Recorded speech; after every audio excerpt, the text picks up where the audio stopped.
আজকে আমরা হতাশ হচ্ছি, আমরা অবাক হচ্ছি যে রাজনৈতিক দল এই ঐক্যমত্য কমিশনে তারা রাষ্ট্র সংস্কারের কথা বলেছে, তারা বলেছে তারাও ফেসিবাদী রাষ্ট্র ব্যবস্থা চায় না, এবং তারা এর আগেও 31 দফা দিয়েছে।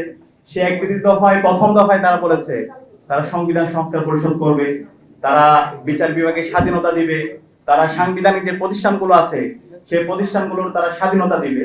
কিন্তু আজকে আমরা তাদের দ্বিচারিতামূলক রাজনীতি দেখতে পাচ্ছি, আমরা তাদের প্রতারণার রাজনীতি দেখতে পাচ্ছি, যেটা আমরা বিগত সময়ে তাদের প্রতিষ্ঠার পর থেকে আমরা সেই রাজনীতি দেখতে পেয়েছি। আমরা মনে করেছিলাম এই জুলাই বিপ্লবের মাধ্যমে তাদের সংশোধন হবে, এই জুলাই বিপ্লবের মাধ্যমে তারা ইতিহাস থেকে শিক্ষা নেবে, কিন্তু আমরা তাদের ইতিহাসের যে অন্যতম একটা শিক্ষা হচ্ছে ইতিহাস থেকে কেউ শিক্ষা নেয় না। সেই প্রতারণার রাজনীতি, সেই প্রপঞ্চনার রাজনীতি, সেই চলচাতুরের রাজনীতি আমরা আবার দেখতে পাচ্ছি।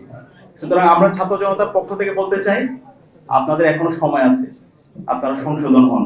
যে কথা দিয়েছেন আপনাদের নেতা বাংলাদেশ সরকারের মাননীয় প্রধানমন্ত্রী জনাব তারেক রহমান, তিনিও গণভোটে হায়ের পক্ষে বলেছেন, এবং আমরা সবাই গণভোটে হায়ের পক্ষে বাংলাদেশের প্রতিটি প্রান্তরে আমরা ক্যাম্পেইন করেছি।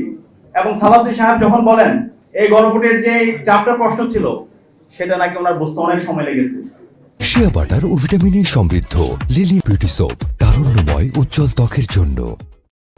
ওনার বুঝতে যদি অনেক সময় লাগে তাহলে আমি মনে করি উনি স্বরাষ্ট্রমন্ত্রী হওয়ার যোগ্য না, উনি বাংলাদেশের কোনো মন্ত্রী হওয়ার যোগ্য না, এমপি হওয়ার যোগ্য না। বাংলাদেশের একজন কৃষককে জিজ্ঞেস করেন, সে কিন্তু গণভোটের যে 4টা প্রশ্ন আছে সে বুঝেছে, সে রাষ্ট্র সংস্কার চায়, সেই 72-এর যে ফেসিবাদী সেই সংবিধান সেটা পরিবর্তন চায়, সেটা সংস্কার চায়, সে বিচার বিভাগের স্বাধীনতা চায়, সাংবিধানিক প্রতিষ্ঠানগুলো সে সংস্কার চায়, সে চায় না বাংলাদেশে আর কখনো আইনাগর তৈরি হোক, সে চায় না বাংলাদেশে কখনো আবার সেই ফেসিবাদী আমলে যে নির্বাচন হয়েছে সেই নির্বাচনগুলো আবার অনুষ্ঠিত হোক, সবাই চায়।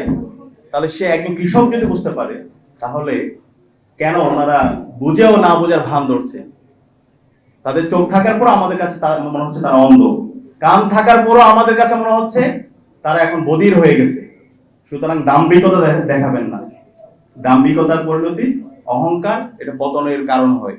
আমরা চাই দীর্ঘ ফেসিবাদ বিরোধী আন্দোলন আপনারা আমাদের সহযোদ্ধা ছিলেন, আমরা একসাথে লড়াই করেছি, জুলাই বিপ্লবে আপনাদের অবদান আছে।